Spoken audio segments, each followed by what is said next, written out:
So these are the two issues we're going to be focusing on in this session.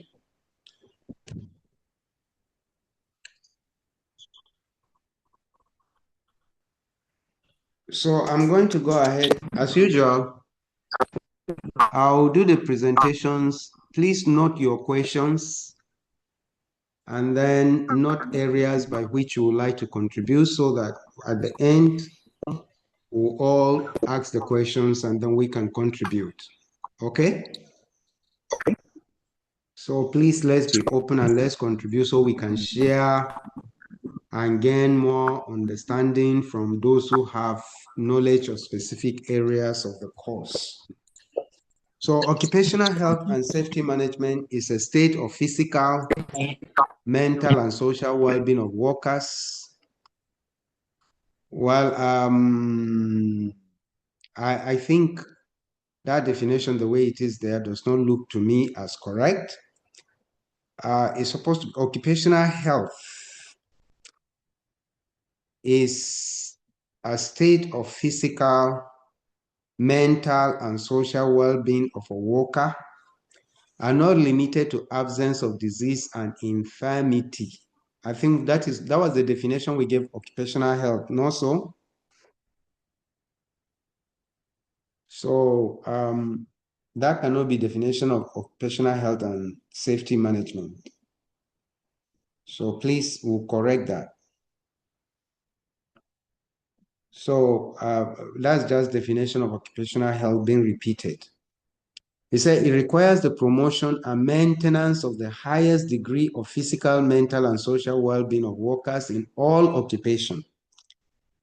The protection of workers and their employment from risk resulting from factors adverse to health is the objective of occupational health management. The placing and maintenance of workers in an occupational environment adapted to physical and mental needs is one of the objectives of occupational health management. So health and safety management involves taking practical measures to ensure that employees are free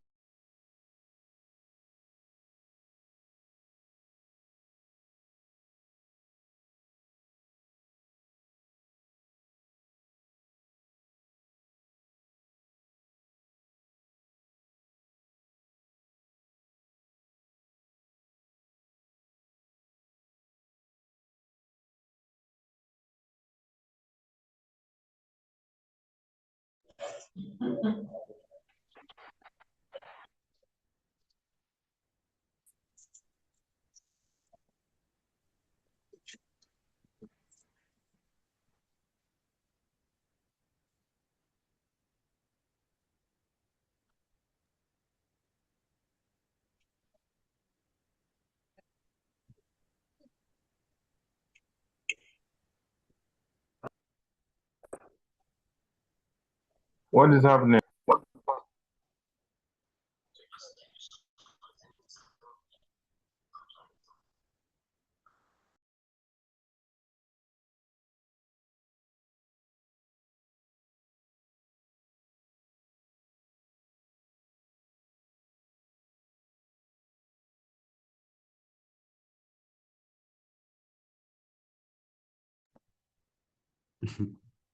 Hello. Hi. Thank you. It looks like I Okay. was muted at some point. I was talking to myself. So I don't know where you lost me out, because I just saw a flash on my screen that the host want me to unmute, and I found out that I was muted. So I'll go ahead. You're seeing my screen? We're on the first slide, Prof. Yeah. Okay, I was on the first slide. We were on the first slide. Okay, you were on the first slide at the time the thing got muted, huh? Okay, on this slide. Yes, we were on the All first right, slide. so let me go back there. I Yes, was sir. talking to myself at some point, I guess. So I was saying that occupational health, what is first written there is occupational health and safety management. Please, it should just be occupational health is a state of physical, mental, and social well-being of a worker, and not limited to absence of disease and infirmity. That we have said all through. And then occupational health requires the promotion and maintenance of the highest degree of physical, mental, and social well-being of workers in all occupations. That we have also said in previous lectures. So occupational health seeks the protection of worker and their employment from and their employers from risks resulting from factors adverse to health. And then the placing and maintenance of workers in an occupational environment adapted to physical and mental needs. So these are the objectives of occupational health as we have said in our previous talks. Now, health and safety management involves taking practical measures to ensure that employees are free from all forms of injuries and dangers to their health or to their health in the workplace. Implementing precautions that prevent and protect workers from injuries and dangers to their safety and health, and management of employees' health is the responsibility of both employers and employees. So in management of health, the employer has responsibility, the employees also have responsibility. So we'll look at key components of occupational health and safety management system. Number one, key component is policy development. So an organization has to establish formal occupational health and safety policy reflecting the organization's commitment. And then we have hazard identification and risk assessment, systematic analysis of potential threats and implementation of control measures, and then training and competency development. It's one of the key components of occupational health and safety management. And this entails continuous education and training of staff at all levels to promote safe practices. That we said yesterday also. The next key component is incident reporting and investigation, and then monitoring, auditing, and review. So number one, policy development.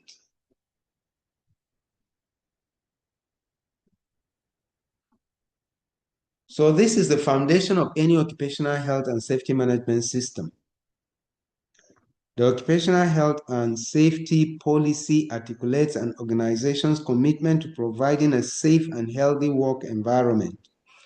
It outlines the roles and responsibilities of management and employees and sets clear objectives for health and safety performance.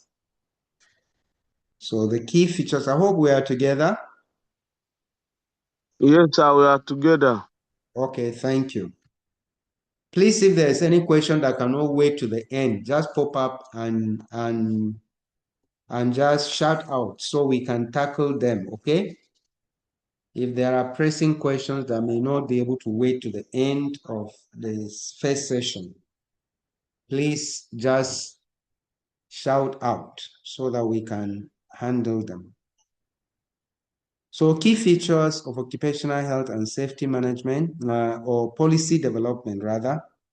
Key features of policy development. One, the policy should be documented, communicated, and periodically reviewed. 2, it should reflect compliance with local regulations and international standards. And it must be supported by top management and embedded into the organizational structure.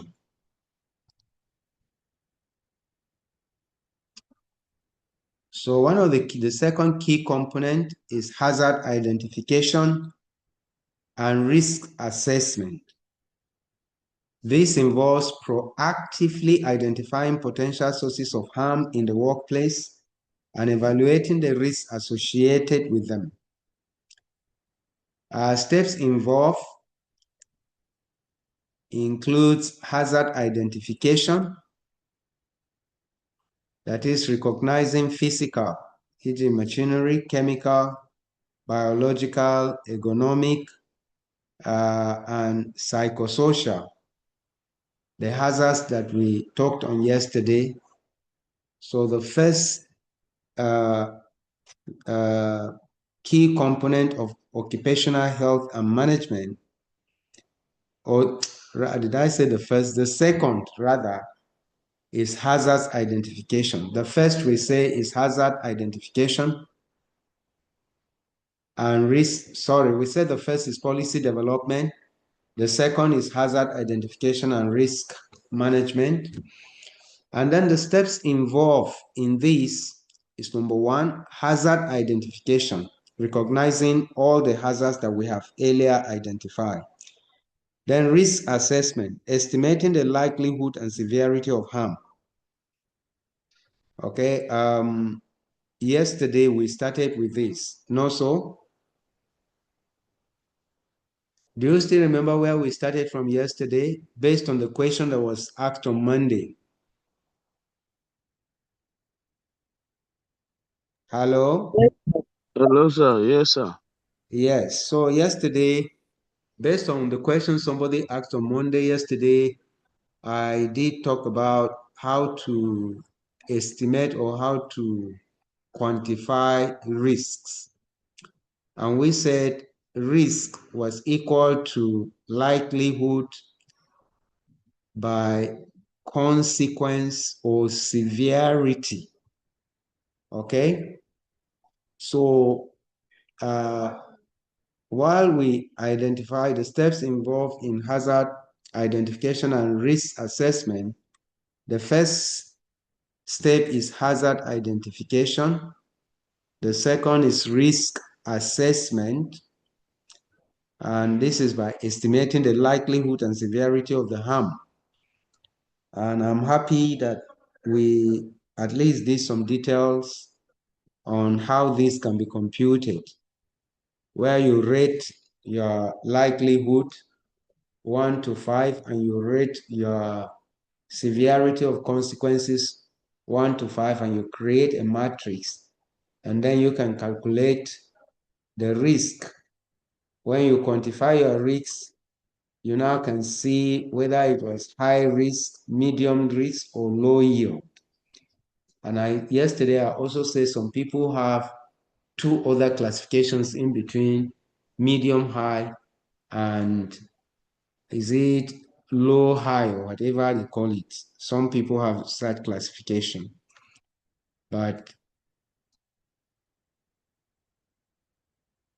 And then the third step is risk control, applying the hierarchy of control, which we also talked on yesterday.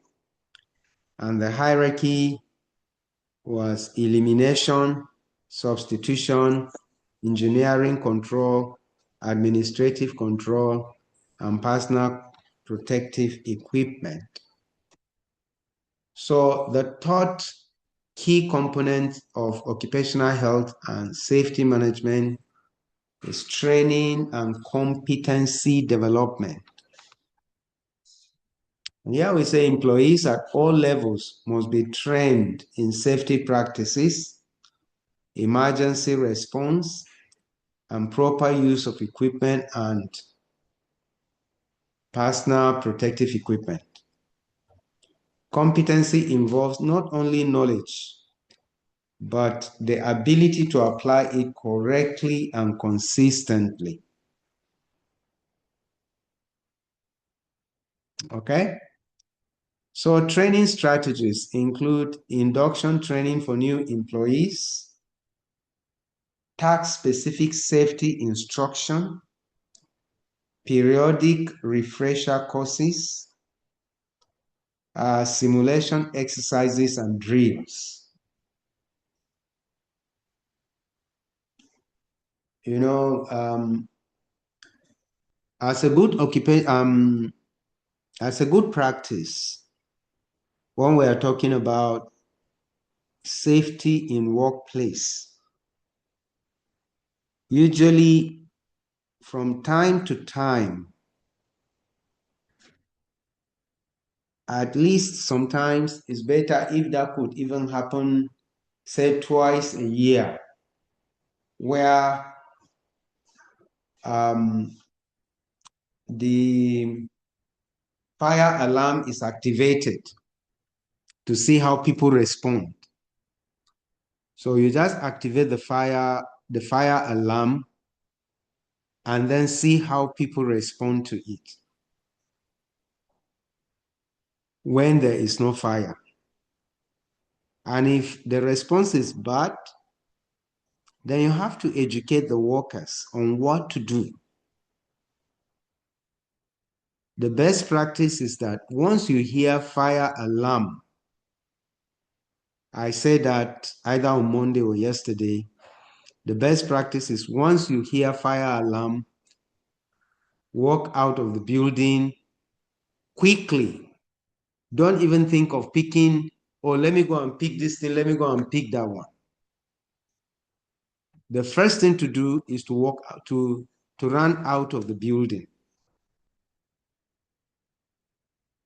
And so I remember during our NYAC, you know, around one night during what they call bonfire night. I don't know how many of you responded well to that, where the soldiers just made a huge fire somewhere and then just start blowing their bigler and calling and say, fire, fire, fire, around 3 a.m. when you are sleeping. And they say, fire, fire, fire. And people ran out. I remember one of my friends went in running. He went and matched a sharp bottle and had a deep cut. And then some ladies, I think they threatened to sue them that they were pregnant and that they were almost aborting because of that.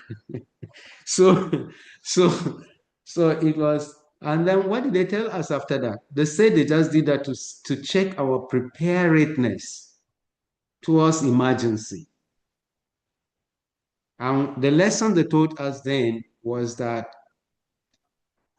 when you have an emergency situation, you should not respond in panic. You should first ask yourself, where is the danger coming from before you take a response? That if not, if you just have an emergency situation and you panic, that you may likely run into the danger. I don't know whether they taught you that during NYC, but that was one of the lessons that I've not forgotten in NYC. And so simulation exercises and drills are very important because it helps you when there is no danger to prepare you just in case you have such situation coming up.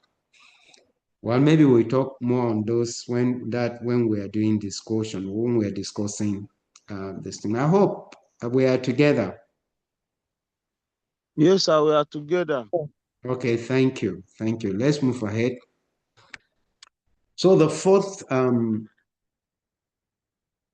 key component of occupational health and safety management is incident reporting and investigation.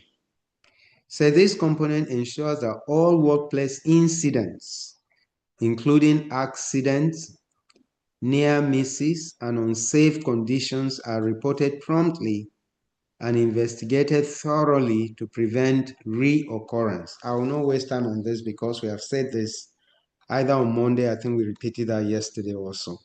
So the essential elements on this include a user-friendly incident reporting system. So the incident reporting system should not be very complex. Root cause analysis.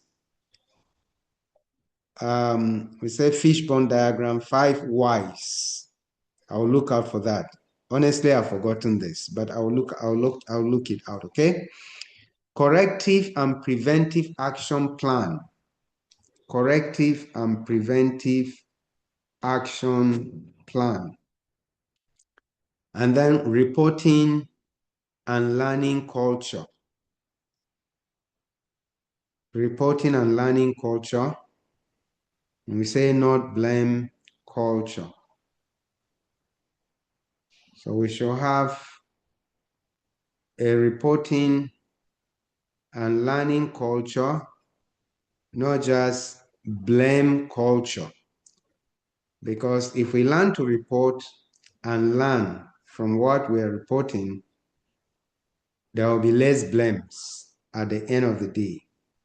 So that you don't just develop a culture where you blame every happening on someone else, and then you are not doing what your own rules are supposed to be. I hope we are together. Can we go on? Yes, sir. We should go on. Okay, thank you. Thank you.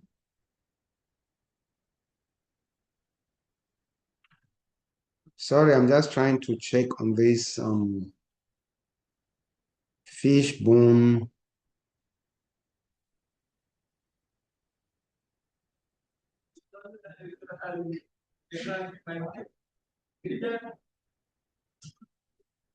So this fishbone diagram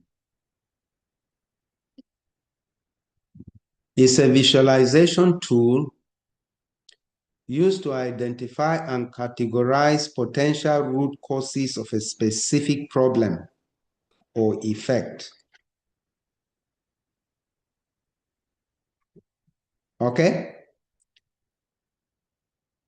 So I just Googled it. So it says it's a visualization tool used to identify and categorize potential root causes of a specific problem or effect. And we have the Ishikawa diagram and all that. So you can Google it and you will find there are quite a lot of them. Okay? So if you Google fishbone diagram, you'll be able to find quite a number of them and they are very instructive. So let me also check the 5 whys.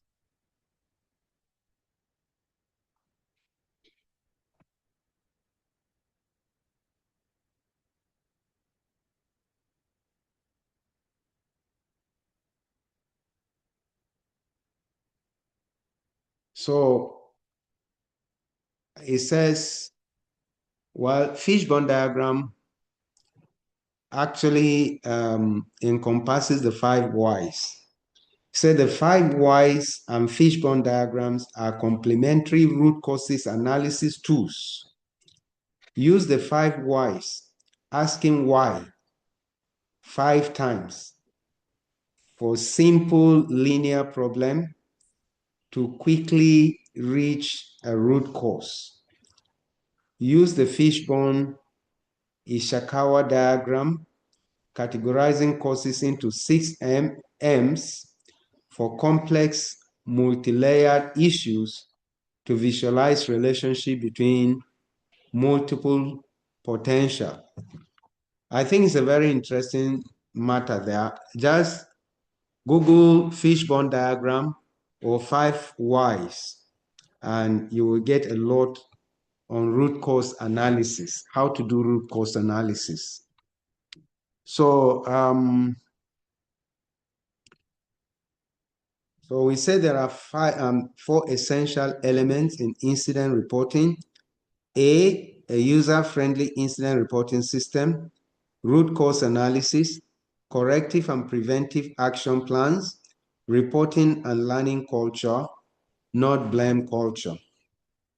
So number 5 of the key components of occupational health and safety management is emergency preparedness and response. Say organizations will have plans in place to deal with unforeseen events that may threaten life, property, or the environment.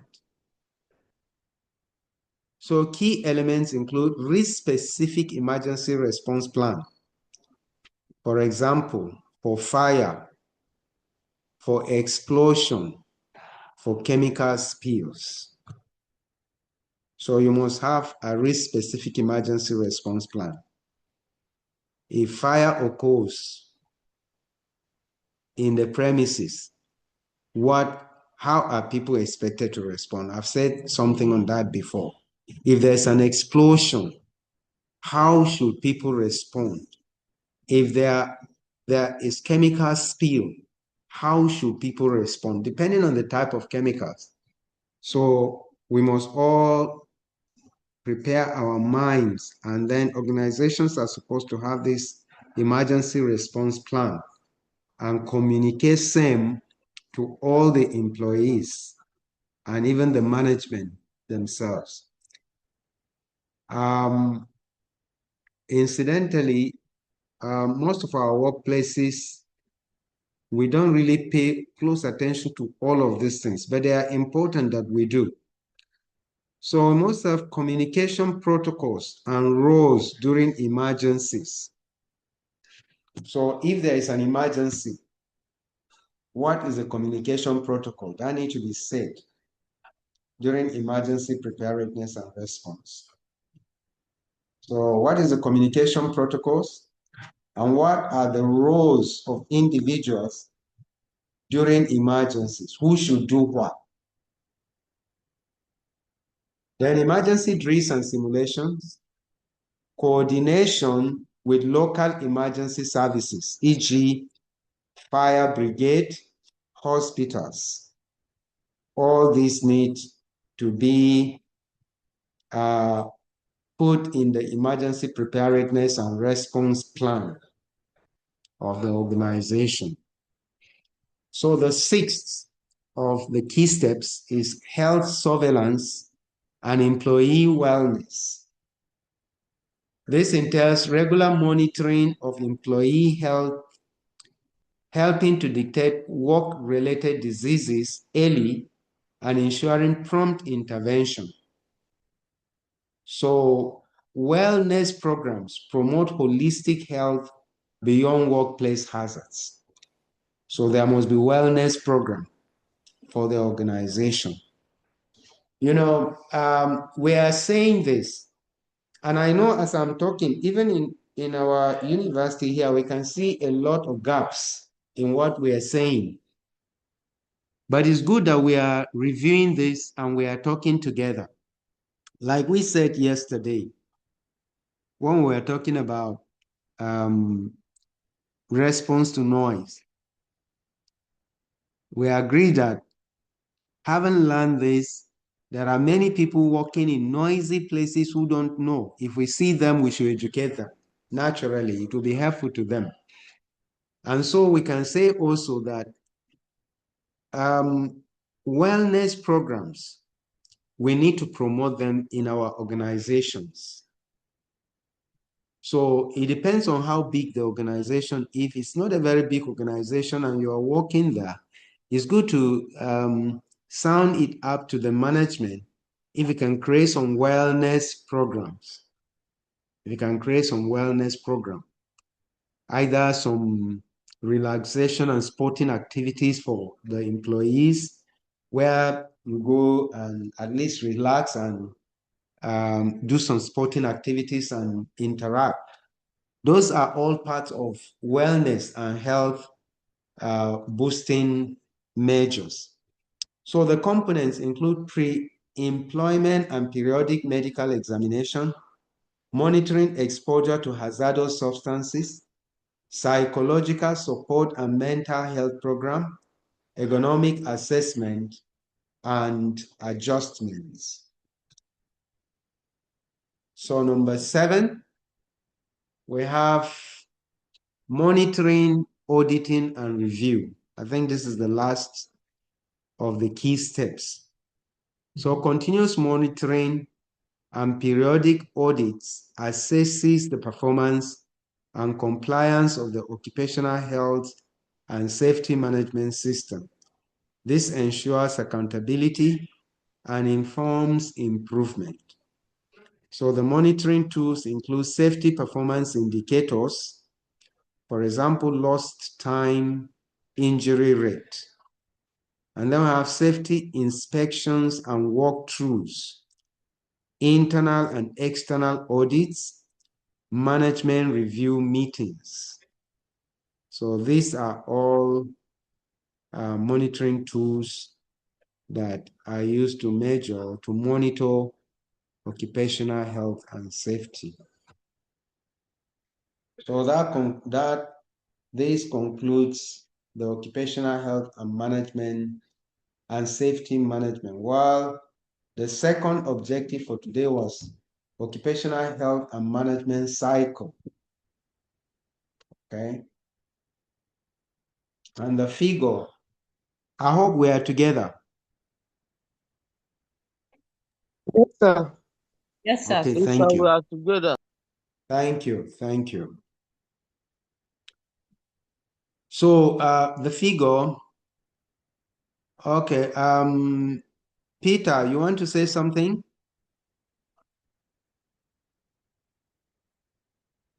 Peter, Mr. Peter.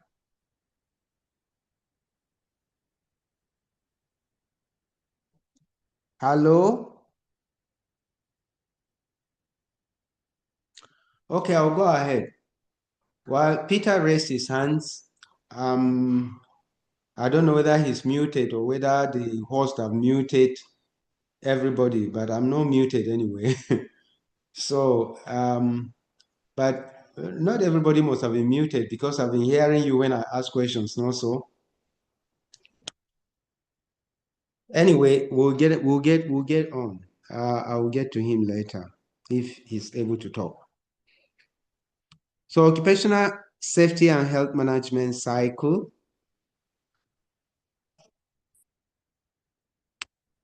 The cycle begins or starts with occupational health policy.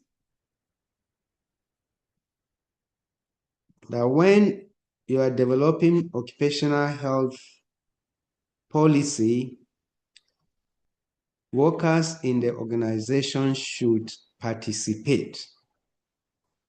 It should be participatory so that the policy will reflect the psyche of the people working there.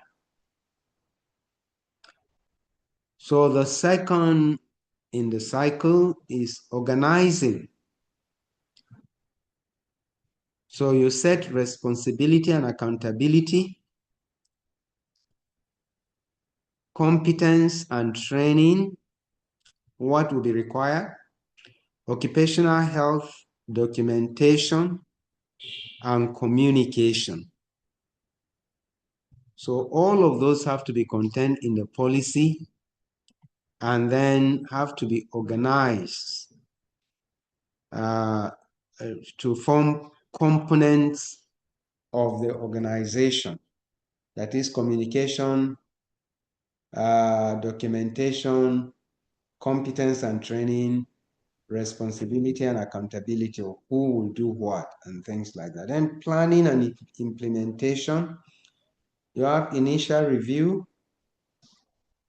system planning, development and implementation, occupational safety and health objectives, and then hazard prevention. So evaluation, you evaluate performance, you set performance and monitoring, performance monitoring and measurement. How are you going to be doing that for your organization and things like that? And then investigation audit, and management reviews. And the last is action for improvement, prevention and corrective action, continual improvement. So this is a circle of occupational health and management. Well, this is now put in a different way, the same policy, organization planning, measuring performance, and audit and review. So that ends our first session for today. I have another assessment, but I was agonizing this morning as to whether I should free you from this or allow you to go Sir, ahead and do. when are we going to get the material? Sir? Which materials Okay, now? understand. The material for this, the notes for this course. How have they been managing it so far?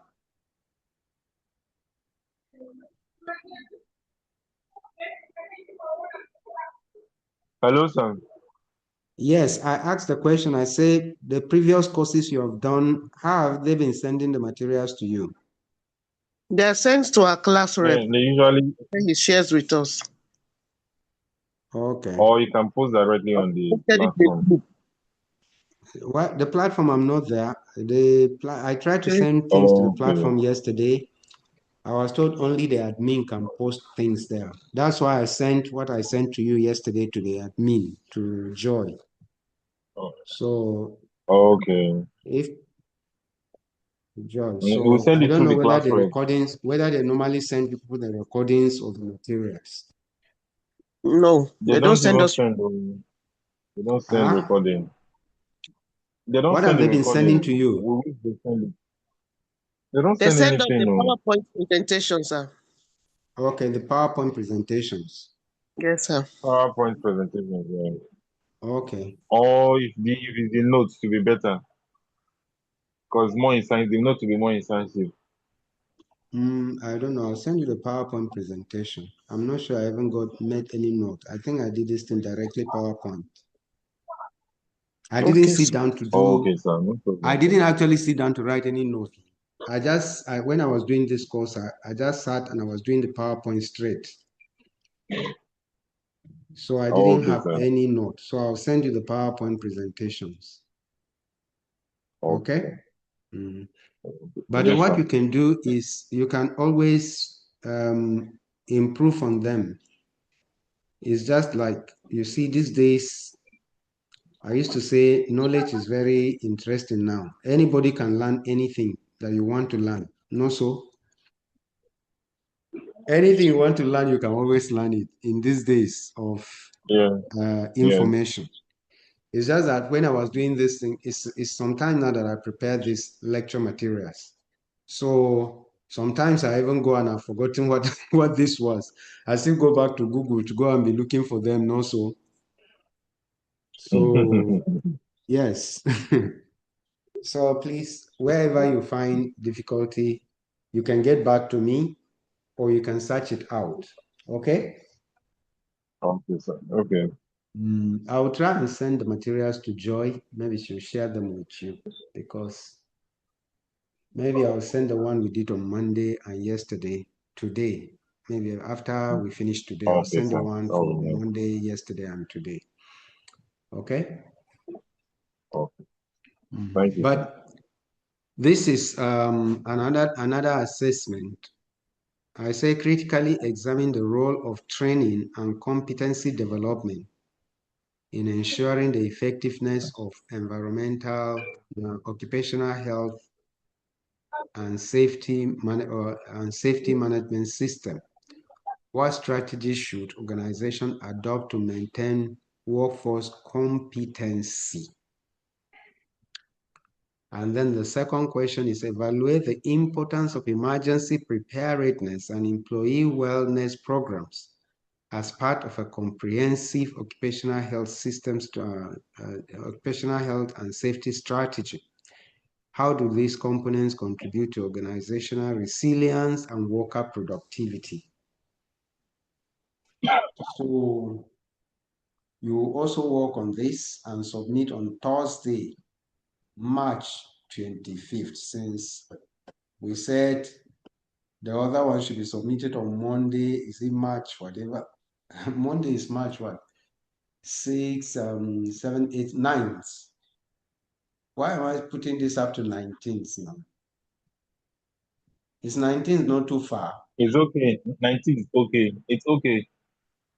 Eh? Oh no. Are you sure It's it's okay okay? now. Oh no, before noon. You It's forget. okay. Oh. Are you sure you not forget? No, we will Oh, not forget. on You or submit before before then. then. Oh no, before This then. 19 looks too far. You see, they used to say, that work expands to fill the space. If I ask you to submit this tomorrow, do you know you can do it and submit tomorrow? Yes, sir. But if I ask you to submit this on the 19th, you wait until that 19th, so you will never do it. No, sir, we'll do it before then. We'll do it, sir. Okay. So I'll leave it at that 19th, okay? Thank you. This is 2025 written there. Oh, it's not 2025. Oh, sorry. Okay, we'll just change it in our minds. Please change it in your mind to 2026, Yes, please. Sir, please, is it a PowerPoint or Microsoft Word? Please do this one in yeah, PowerPoint. I'm working on it. So I didn't have number of slides in mind. Number of slides. Okay, it should go on release this thing.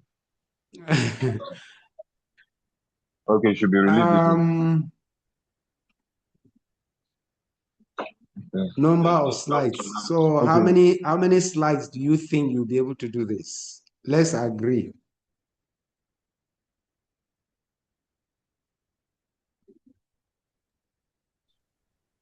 Ten slides, sir. 10 slides. For the 2 or for 1? For the 2. For the two, 5. Okay, 5 slides. Okay, 5 Yes, slides sir. for the 2. 10 slides. You can do it 10 slides. Okay? Okay, sir. Okay, sir.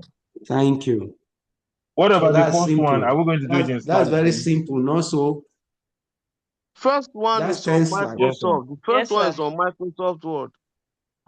That the first Okay. one, Microsoft Word. This one, PowerPoint. Okay? Okay, Okay, sir. so we'll Thank submit you. it to your mail, right? Yeah, to our mail. Submit to me and submit to Okay. Maxam and copy me. Okay? Okay, sir. So you submit to both Okay, of sir. us. That's what I mean. Thank Okay, you. I understand, sir. Yeah. Yes, sir. So now we can discuss. We can discuss now. So any question? Let's take the time now to discuss. Please, sir. Hello, sir. Yes. Please that ask it? admin to unmute everyone. People are complaining they can't unmute themselves.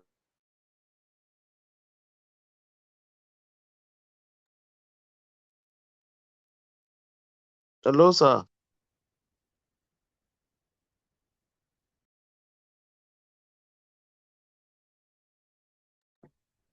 Please, can you try unmuting yourselves now? Even Try me, unmuting yourselves the muted now. me also. Has everyone been unmuted now? Yes, yes. Admin, please unmute everyone. We want to discuss now. Thank you. Everyone is unmuted now. Everybody Okay, is thank you. Because unmuted. even me was Yes, they muted me at some point also. So let's discuss the presentation now together, like we did yesterday. To me, this is the most wonderful session for me when we are discussing. because it helps us to have some practical touch to the session. So let's take now is 10:36 now. We are supposed to finish this session at 11 o'clock. So we should discuss any aspect of this that you need more clarification, or you want to add some information, you want us to learn some things, please go ahead now. Or you have Please, a if you are not question. talking, or mute your mic. It's disturbing the background. The noise in the background. If you are not talking, mute your mic. Yeah, so please, if you are not talking, mute your mic if you are not talking. But when you want to talk, just unmute and talk. Peter's hands was raised before. Can we hear you now if you are ready to talk?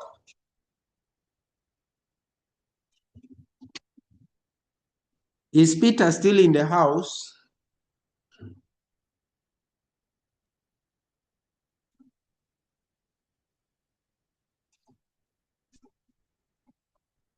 Peter, yes, you can unmute and talk.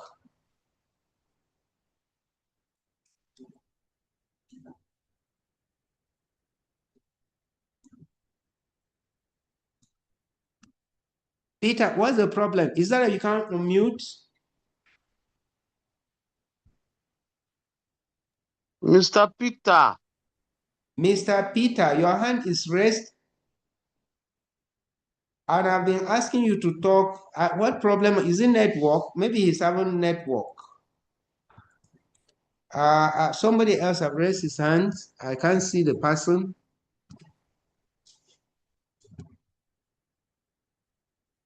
Whose hand is raised again?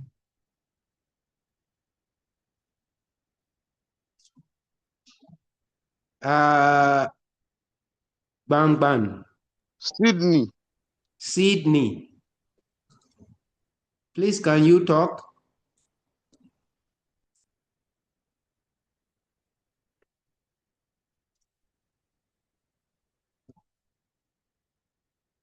Bang Bang Sydney. Are they muted or what's the problem? It's like they are muted again. They are still complaining in the comment Please, section. admin, can you unmute? Can you unmute everybody, please? I hope they are even hearing me. Admin. Okay, I'm not muted. Admin, can you unmute everybody, please? Let them mute and unmute when they want to, so that they can mute and unmute themselves.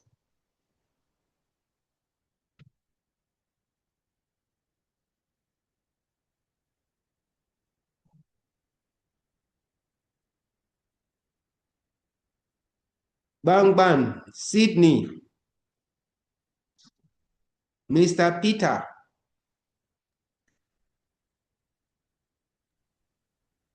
Please try to unmute your mics now. Any co-host can do that. I am trying to do it. So try to unmute your mic. Let's know if it's working.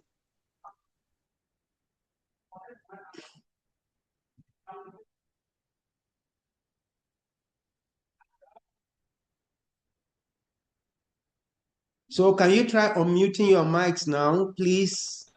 Okay, I think You hear me, it's Prof? working now. It's working now. Okay, thank you. So Bang Bang, can we hear you? Okay, yes, Prof.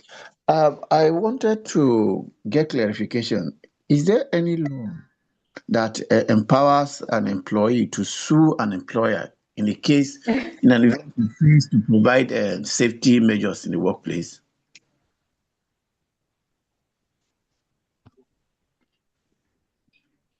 Well, I will still say let's discuss it because, to be honest with you, I don't know, because these are legal matters. Not so. Yes. It might depend on the size of the organization and the policy of the organization. Okay, there are some organizations that will tell you you are not permitted to sue unless you have exhausted all internal grievance redress. And so I don't think there is a straight answer to this, but let me hear the experiences of people who have worked in several organizations here. Can we discuss that question? That can an employee sue an organization if they don't provide require safety equipment or something? Am I right? Yes, Prof. Yes, Prof. Okay, can we discuss that? Yes, sir. Yes, people have worked in certain organizations. Let's hear your views. Sir, you see, in Nigeria, where we are, certain things don't work. The policies are only on paper. Once you sue an organization, it means you want to go. You are ready to leave the organization. How many organizations, even the foreign ones, will you say provide what they are supposed to provide for their employees? They don't do that. They don't do it. Even the multinationals don't do it. So when you are working, you have to provide your own safety to save your own life. Many organizations in Nigeria, the policies are there on paper, but they don't do them. You dare not even complain. You dare not report to authorities. They will use that to victimize you.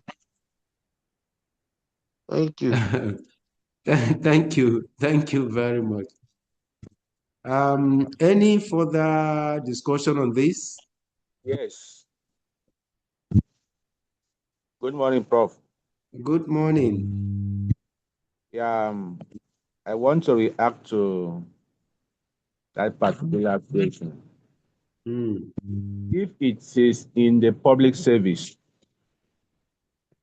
and you happen to be a victim of lack of provision of B, Victim BP, of what? victim. Like the question said, if an employee have the right to sue an employer, Yes. and if the employer may have failed to provide the PPE for them to work, which is the responsibility of the employer.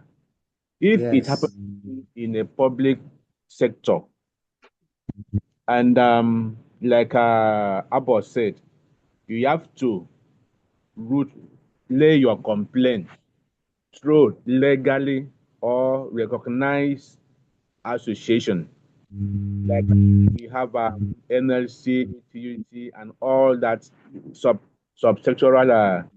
You have to lay your complaints through them, because the very essence of having the union is to ensure that you are being protected in your place of work, that you have not been victimized, and all that.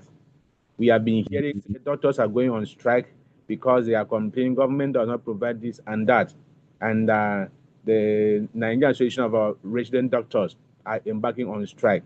So it is a union being recognized by government will be in a position to either start a negotiation. And of course, the highest thing you can do is to embark on strike to force government to respond to the. And if it has to do with life, someone life being involved, even at that point, you don't still sue in a public service. You don't still sue in public service unless you have the internal redress mechanism. Example of that of NESRA and ICPC. There are some government agencies that if you have any intention of suing them, you have to write to them notice of intention to sue. Then you lay your complaint. Now, having been done that, you as an employer, sorry, as an employee, if you notice that the organization that you are working does not pay attention to your safety, one of the rights you have as an employee, you have to carry out cost benefit analysis. Cost benefit. What would it cost you to ensure that this safety measure is being put in place? Now you compare that to what you, if the cost is too much for you, you can excuse yourself. You have the right to refuse the work, and then you check somewhere else. The situation got worse in the private sector, that most staff to join organization or trade unions. So in the public sector, you can do all that, but your safety should be paramount. Like the Abbott said, if you try to sue government, starting from that day, you are off from their payroll. So it's what we need to think about. Thank you so much. Thank you for this insight. I hope we are all learning from this. Is there anyone who wants to make further comments on that before we take Peter?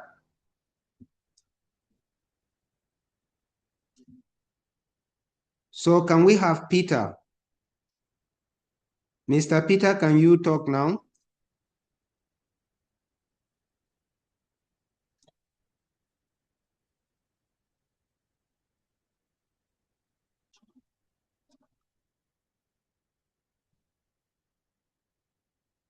Mr. Peter, please, can you unmute and talk?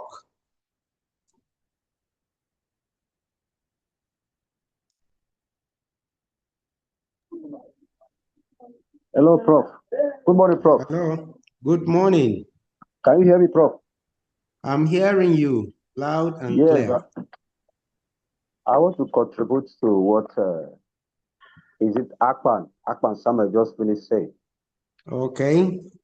Yes. When we talk about safety, safety is everyone's responsibility. I remember during my NYSC, when we're in the camp, they told us anything you are doing, you have to what? To be, if you have to be safety conscious because of anything that will come to you. Because there are some things as a person, if, for example, an attack is coming, you yourself, you have to protect yourself first before any other thing. If not, you have an issue at the end, and all the safety measures they are giving you, if you don't put it in place, because that is why we're being trained.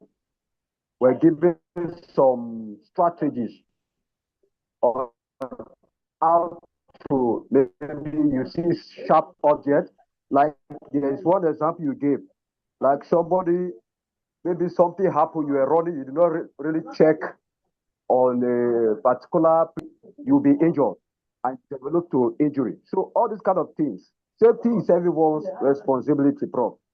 So that is what I want to say. Thank you. Thank you. Thank you very much. Any further discussion on that? Or any other aspect someone want to raise?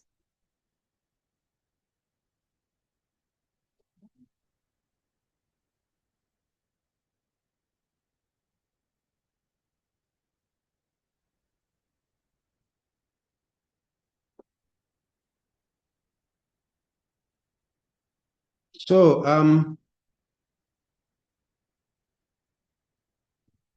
in the absence of further discussion,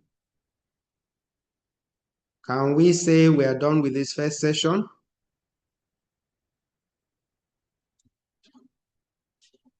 And then we can start the second session straight away so we don't have to wait till 1 o'clock, okay? Is that all right? Hello? Yes, sir. So I'll stop sharing this slide now. Then I can go to the second slide.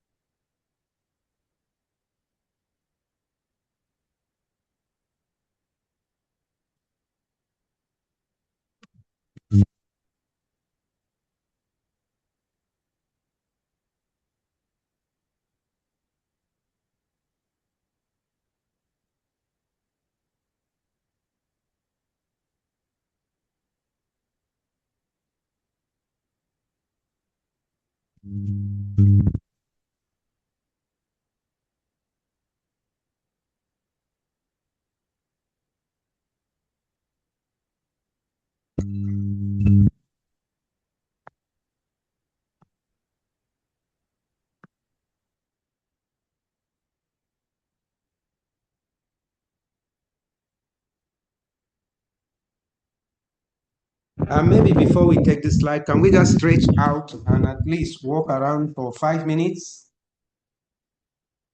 Just walk around.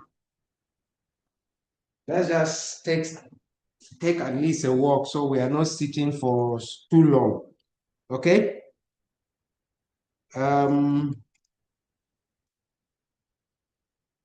we okay? Are we together? Hello? Hello? Hello, Prof. Good morning, Prof. Can hear you. Okay, I'm happy to know that you are with me. I said let's just stretch. Just stand up from where you are and take a walk around yourself. Okay, and let's stretch out and do some little exercise before we come back to continue with this second session. Maybe about 3 to 5 minutes. Okay? Yes, sir. Thank you. Thank you. So me, I'm walking about now.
Hey.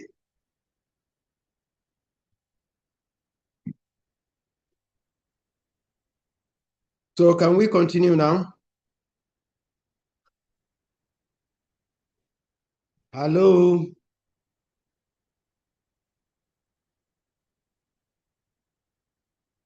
Can we continue now?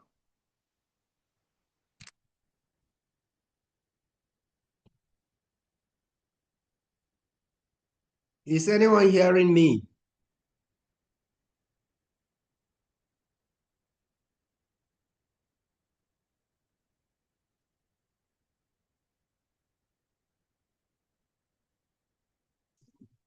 Is anyone hearing me?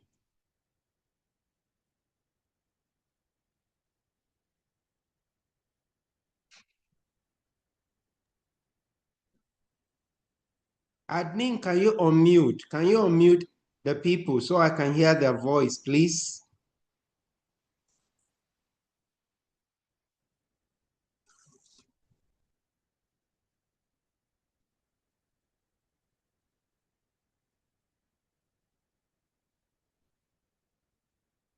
Is anyone hearing me?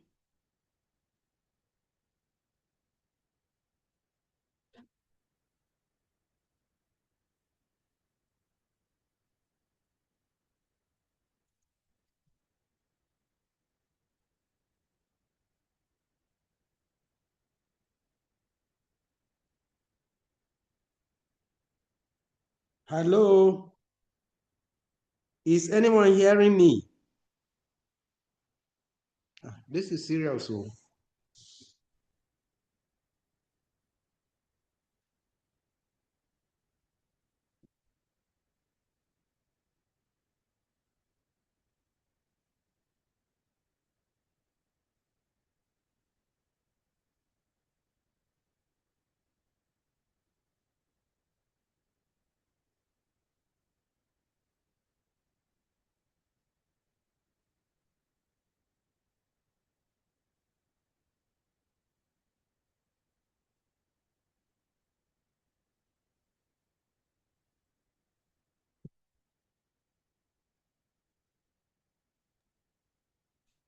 Please, can you try unmuting everybody? Please. Just press on the unmute all button.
So is anyone hearing?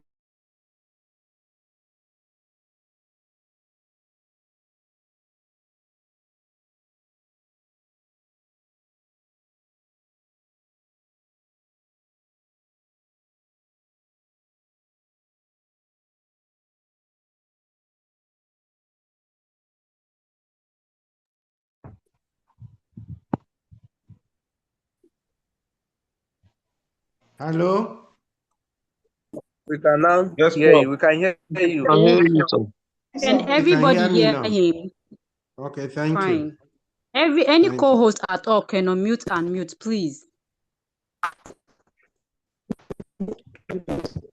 Yeah, you know, I'm sharing my screen, so sometimes it's not easy to do that. So that's fine. So we can go ahead now. The problem here, once you unmute and mute again, it becomes an issue for you.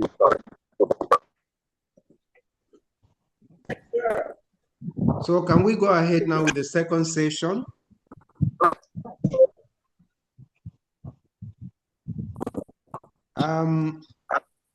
The second session for today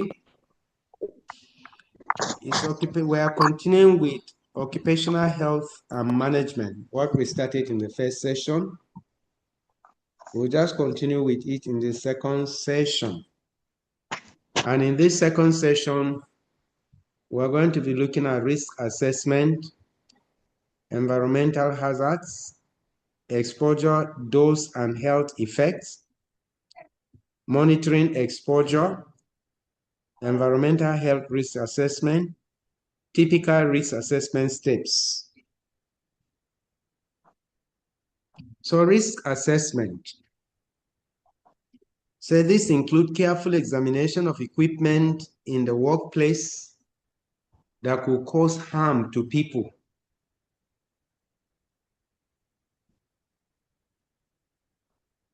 So it includes careful examination of equipment in workplace that could cause harm to people, so that enough precautions should be taken. It evaluates the severity or potential harm of the hazard in relation to other factors such as number of persons exposed and how many times they were exposed. It is a cheap and effective measure to ensure that workers are protected. Risk assessment helps in categorizing risk at various levels, whether they are low, medium, or high. This categorization is based on the level of harm, the number of persons exposed, and the times of their exposure.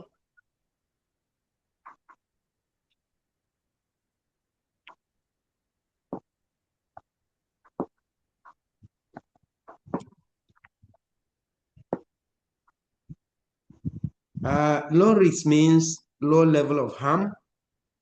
Persons are rarely exposed and a small number of persons exposed. Medium risk means a moderate level of harm. The number of persons exposed and their exposure is periodic. High risk means a high level of harm, a large number of persons exposed and their exposure is frequent. So environmental hazards. Environmental hazards like water and air pollution, extreme weather or chemical exposures can affect human health in a number of ways, from contributing to chronic diseases like cancer or to acute illnesses like heat exhaustion. Are we together?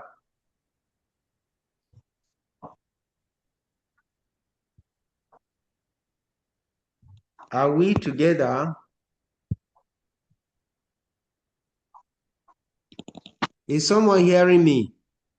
Yes, but I think people are muted.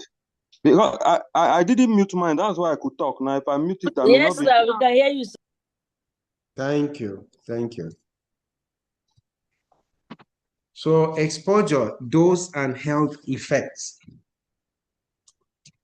Exposure is contact of the agent or environmental factor with human beings.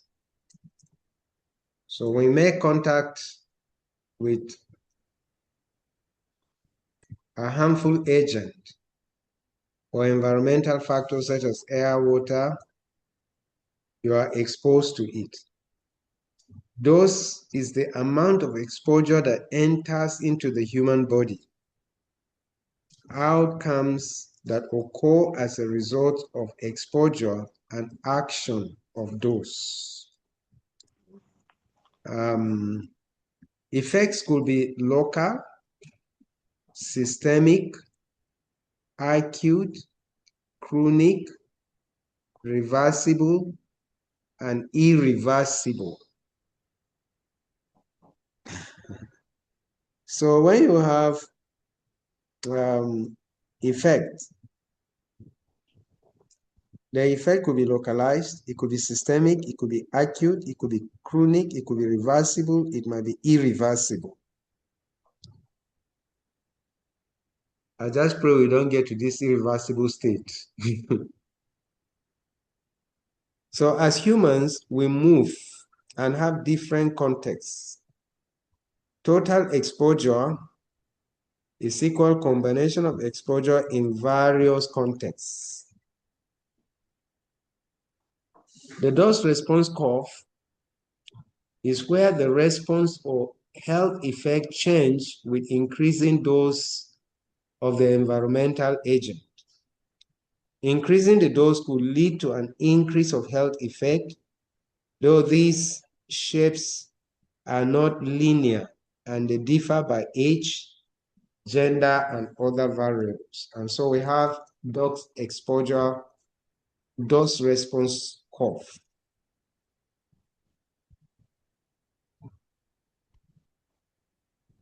So this is a curve of dose versus response.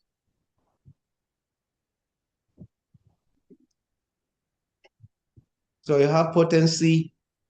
As the potency of the dose increases, the response also increases.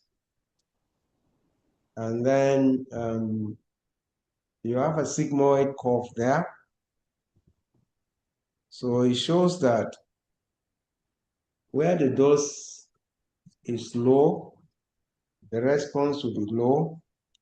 But as the dosage increases, the response continues to increase until it reaches a maximum state.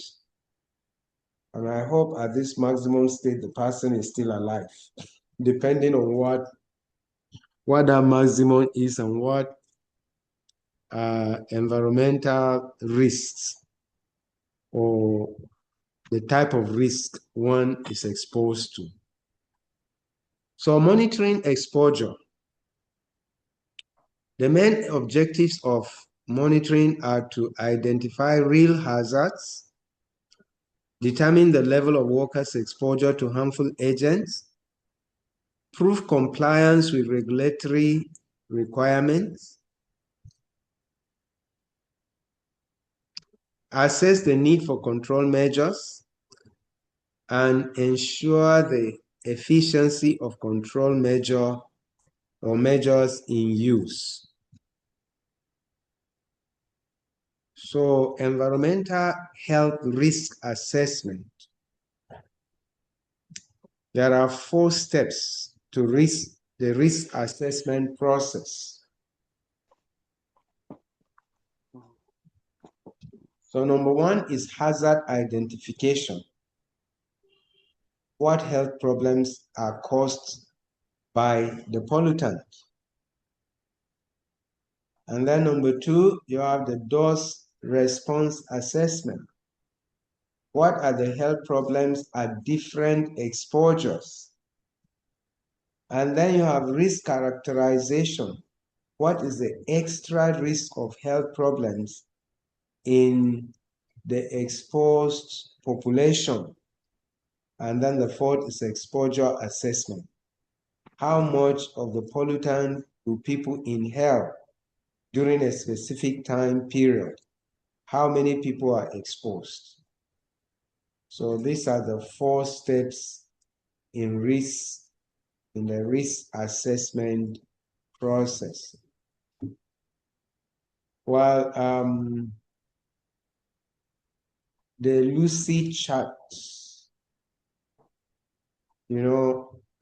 gives 5 steps. It's about the same,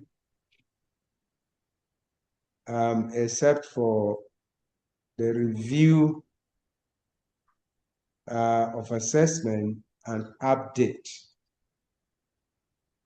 So in these assessment steps, you have identified the hazards, decide who might be harmed and how, evaluate the risk and decide on the precautions, and then record your findings and implement them, and then review your assessment. This is another way of assessing. So the first is 4 steps. The second is 5 steps. But there are other measures. If you Google, you see many other assessment measures. But I think the key components have been captured in these 2 that are presented. I hope we are together.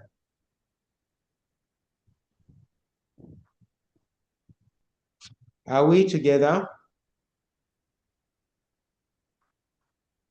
Hello?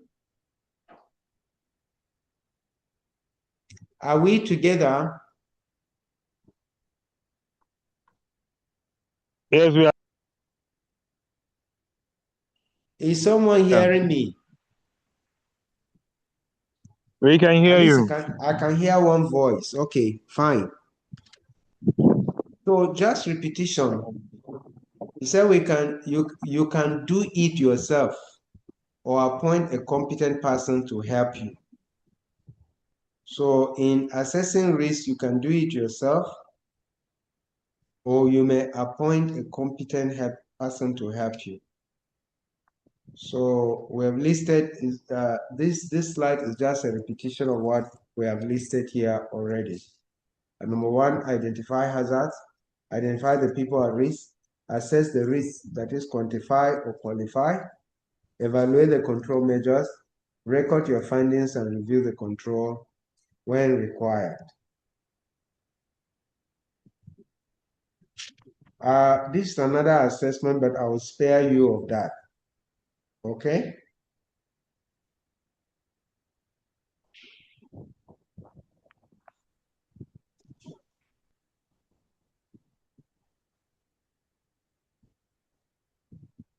So we can go ahead.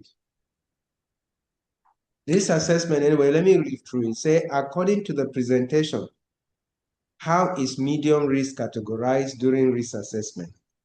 What are the main objectives of monitoring exposure to environmental hazards as listed in the presentation?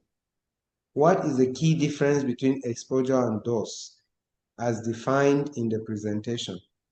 What characteristics of a dose response curve is highlighted in the presentation, and what factors are mentioned as influencing these characteristics?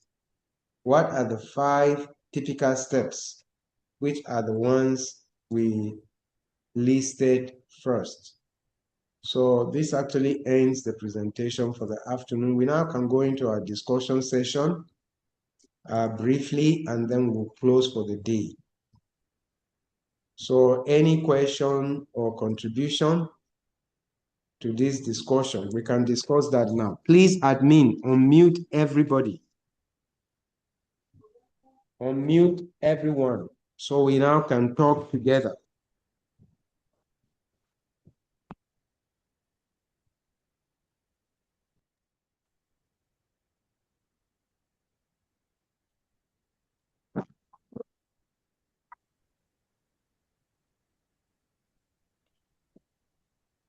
Is anyone hearing me? Yes, we're hearing, Prof.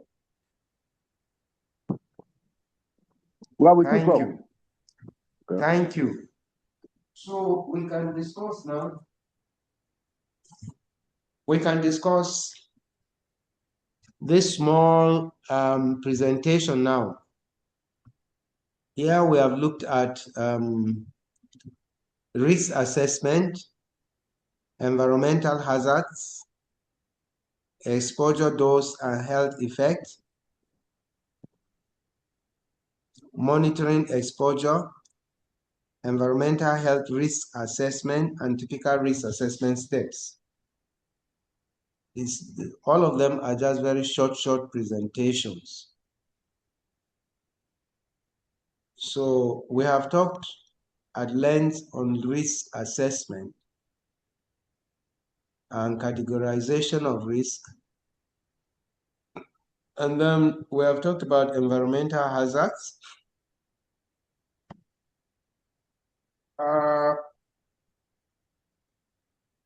Sometimes there have been maybe large-scale pollution, maybe gas leakage, either from volcanoes or something, and it enters into the atmosphere, and then people are harmed or people are exposed to harm. And so, and a lot of the time, such disasters have happened in certain countries. And then by this small topic we have treated, we want to identify the environmental hazards. So can we discuss this question? What are the possible environmental hazards that you've ever noticed in your place of work? Can we talk on that?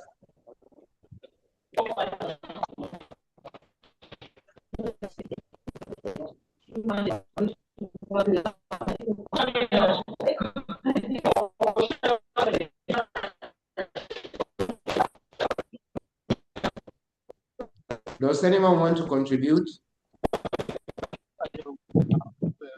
Hello?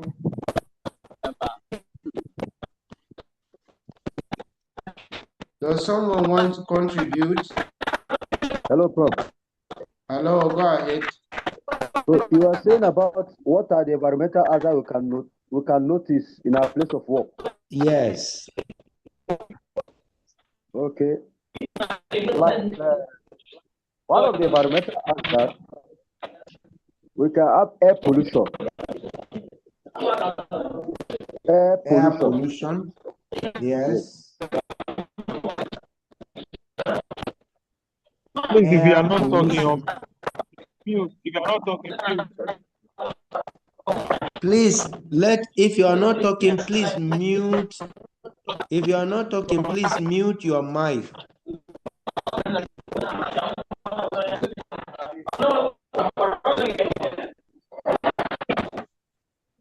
Please, someone is disturbing the meeting. Prof, we can have noise pollution. Yeah, you say air pollution and what? Noise pollution, noise. Yes, noise pollution. Sound pollution, sir. When you are working very sound, when you are working in a very noisy environment. Yes, somebody have just said noise pollution. Yes. Water pollution, sir. Water pollution. Okay, Joyce. Joyce Aundo Yina. Joyce Aundo Yina. Is it Yima or Yina now? It's Yima, sir. Okay, it's Yima. Aundo Yima. Joyce, can you say what you want to say?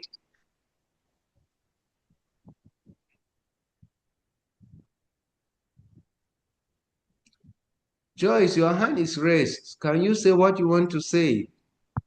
Unmute, please, and talk.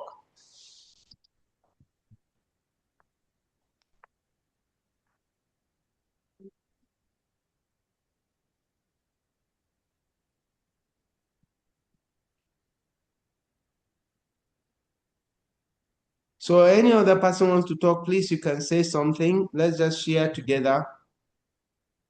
If there are things you are not very clear in what has been presented, please, it's time to bring that up now.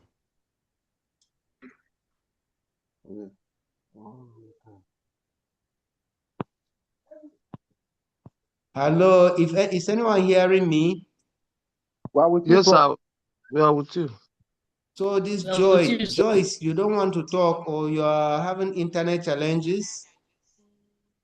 Maybe she couldn't. They are muted. They are unable to mute. Joyce and Please, Balogun. admin, can you mute the people? Admin, mute Joyce and mute Balogun Bankole. Unmute, brother. Please unmute them. Unmute. I say mute. Good afternoon, sir. Good afternoon.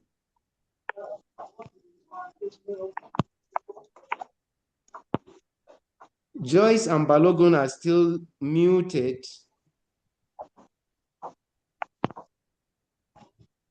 And they have raised their hands, they want to talk. Admin, please unmute them.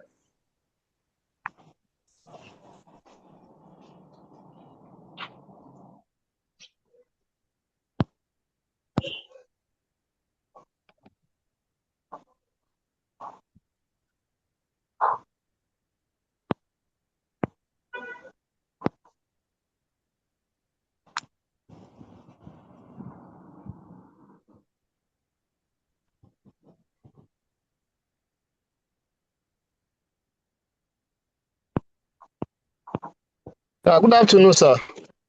Yeah, good afternoon, Yes, Abankole. sir. Yes, sir.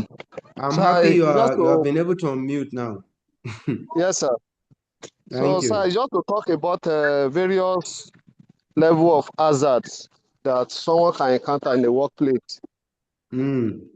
Yes, and then I think it's relative depending on the working environment. Like people that are working maybe in a water factory or a water producing factory, or people that are working in a water board, they may be talking something about water pollution. Then at the same time, they are subjected to some health issue. Probably someone who is coming in contact with chlorine frequently based on how they treat the water. That means the person will be inhaling chemical. The person may be exposed to air pollution as an hazard. Then when you talk about someone who is working in an organization, probably like a sawmill where they are milling, where they mill wood, that means the person also may be subjected to something like air pollution. And we know the health consequences of inhaling wood particles, some particulate matter from wood industry. So when you talk about other industries where you generate a high noise, intensity of noise, then that means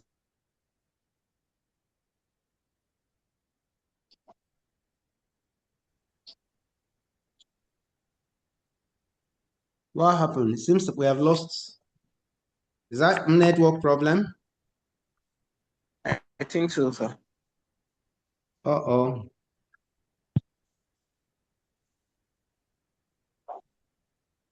with issue that can come up. So in such a way, you'll be able to know how to be able to profile ways of preventing it or ways of reducing the risk that is associated with a particular hazard, sir. Thank you, sir. Thank you for that contribution. We are appreciating everyone for the contributions you are making. Yes, sir. Sir, please, if I may have, sir. Yes, go ahead. There is in some organization, there are ways, if they have a standard setup for safety cell, there are some ways in which they can easily calculate the effect of any hazard that the workers are exposed to. Then they will be able to profile mitigating ways in which they can mitigate against the risk that is associated with it. Then from there, they will be able to know that if they can apply that control, whether the level of the risk is acceptable or not acceptable after mitigation. They will assess the hazard. They will be able to know whether is an acceptable hazard or the one that is not acceptable. Then after mitigating the hazard, they will be able to know that, okay, in case, for example, now, if I have an hazard of people getting electrocuted in an organization or in the factory, I know that this is an hazard. Probably we have some panel that are open down that if people should come in contact with it, it's going to electrocute them. So we will think of mitigating factor that we can apply so as to prevent people. So So immediately we think about it that, okay, we can fabricate a cover to protect it so that if anybody should even fall around there, the person will not come in contact directly with cable. So when we implement that mitigating factor, we will now know that, okay, oh, this thing have reduced. Oh, even if somebody should fall around this hazard, which has been identified, that person will not be electrocuted. Then in case the person even finally maybe get in touch with the cable, it will be reduced, not the way that I don't know now, somebody who gets exposed or get in contact with a open naked wire directly, and someone who come around a charge, they have different effects on that body. So those things are being applied in a standard safety cell of organization, because if the organization should have a safety cell, they should be able to assess every hazard. They should be able to plan ahead for how to protect their staff against it. Thank you, sir. Thank you so much. Thank you so much. Thank you.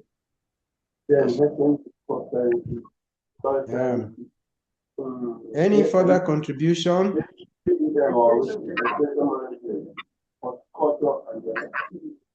Any further contribution? Joyce, your hand was up sometimes back. Have someone handled your matter? Joyce.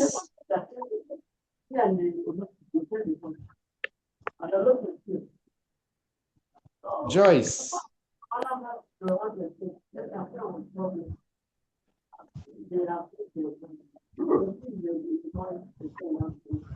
So, in the absence of further contribution, I think we can call it a day for today. Are we together? Yes, we are together. Yeah, Prof. Yes. I'm saying that in the absence of further contribution and questions, we can call it a day for today. So I Would want that be to ask a okay? question pertaining the other assignment you gave. You want to ask a question? Yes, sir. Pertaining the other assignment you gave. Yes, go ahead. Are you submitting it to your email address? Yes, that is what we said. We said submit to Dr. Mark Sam and put me in copy. So when do we have those materials? Okay, sir. The materials, you have access to them when you have access to them. Excuse me, sir. But if we don't have access to the material, we can't do the second assignment, sir. Excuse me, sir. Hello, go ahead. Excuse me, are we submitting it or are we saving it to submit on PDF or Microsoft Word document? Which I don't know. Which are we submitting it, sir? These are questions. Why I'm answering the way I'm answering is because we have talked at length on those things. Number one, we said the first assignment you should submit in Microsoft Word. The second one you should submit in Microsoft PowerPoint. And we even agree that you should do 5 slides, like the assignment I gave today now, that you prepare 10 slides, 5 slides for each. And you submit, not PDF, submit as PowerPoint or Word document. Okay. That is the first assignment in Word, the second in PowerPoint. And submit to Dr. Maxam and put me in copy. Submit to both of us. That is what I mean. Okay, sir. And concerning the materials, I have told you that after the lecture today, I'm going to be sending the material because I can't post directly to your WhatsApp group because I noticed that it's only admin that can post things there. So I will send it to the admin, Miss Joy, and she will send it to you. Hopefully, I should be able to do that today for all that we have done so far. Okay? Okay, Prof. Thank you, Prof. Thank you. So, any further question?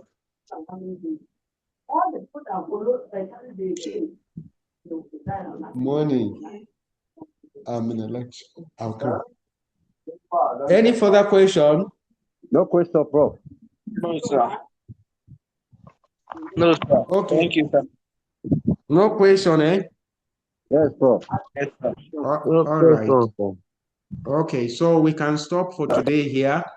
Okay, Prof. And we continue tomorrow morning by God's grace. Okay, Prof. May God be with all of you. Amen. Thank you. Bye-bye. Thank you. Bye. Bye.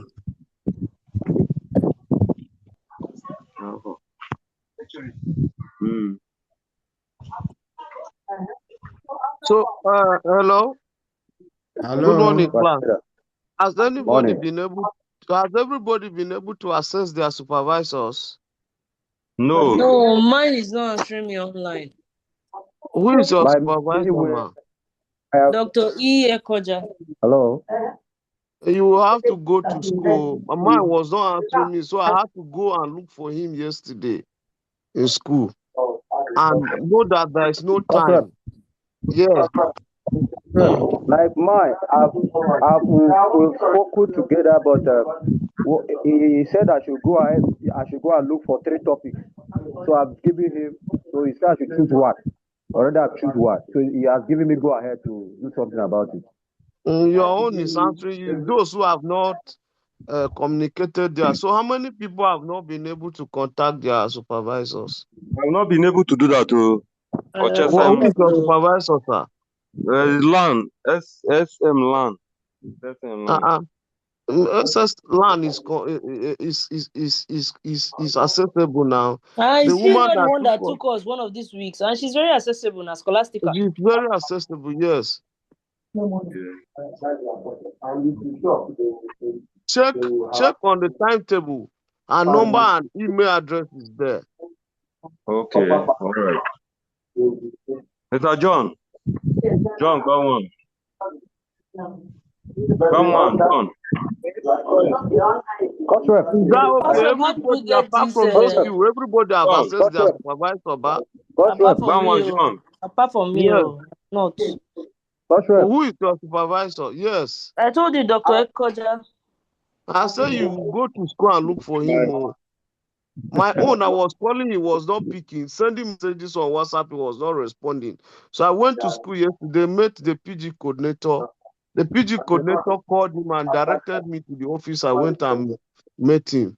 So if you are unable to get to him, get to the PG coordinator. He also taught us. Okay. Thank you. Dr. Josie. Thank you. Yes. It's concerning that past question we talk about. How far? I don't know if that guy already posted anything. I have not laid my hands on any. If I have, I will drop on the WhatsApp group for everybody to see. Okay. Is the revision starting next week? Probably. Yeah, it should. Wahala. I hope that's all. Apart from those, can we get the address of this assignment? This ENS 725. Hello, good morning, Corporate. Yes. I'll private chat you so that you send me your account. So that did you submit that thing for me? Who is talking? This is Mr. Peter now. Mr. Peter, this is not what to talk on. I'm talking on a different thing. You're telling me a different thing here. So then those of you who, if they say right name, you go and write Mr. Peter. Now, yesterday I was looking for Mr. Peter on that list. I was not seeing. You are looking for Mr. Peter? Yes, now. What is Mr. Peter your name? No, Hey, Peter who? Tomorrow now. Why you go join Mr. there now? Everybody knows say be Mr. When you are joining meeting, join with your full name. So that when you are talking, we know you. When time for names come, even if you are not there, we know that this is this person, this is this person, this is this person. I was looking for Mr. Peter throughout yesterday. So sorry. What do you get the address for ENS 725? It's on the material. No, the address, the email address to submit. It's on that first assignment on that first the page same now. email address. It's not That there. time, on that Yeah, time. it's there. Check the assignment. The attachment is sent yesterday. The For two ENS emails are there. 725, they are there now.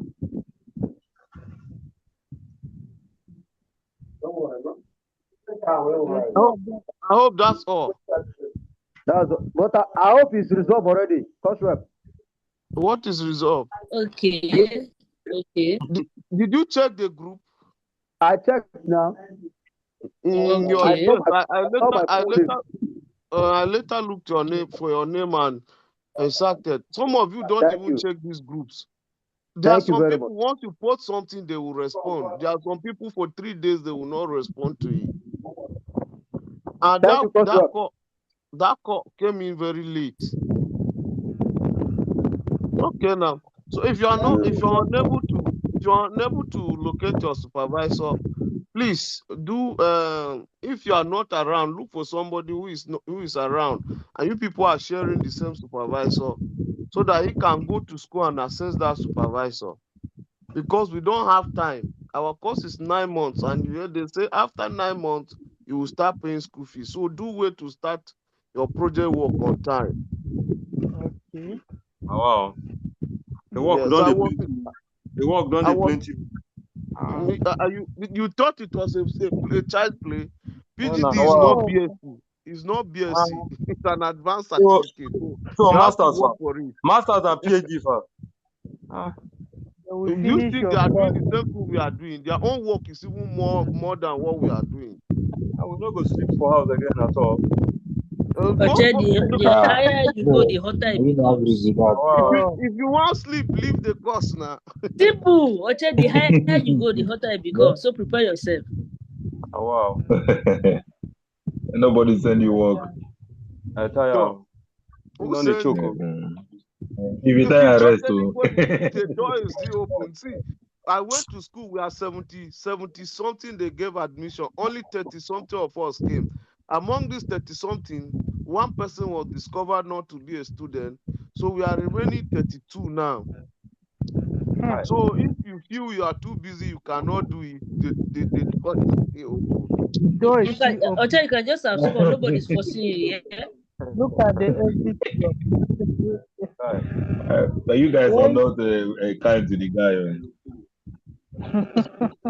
So that is it. Look for You have been somebody who encouraging go me, to, and your project, you have to start now. Be friend with your supervisor so that you can do it fast. By September, you're out of here. Well, having project E. Sir? If you're having project E, just DM me. Project what? If you're having project issues, just DM me. Okay. Yeah. I'm in the It's university. Okay. Thank you, everyone. Tomorrow. Thank you, Coach. Thank you. Tomorrow.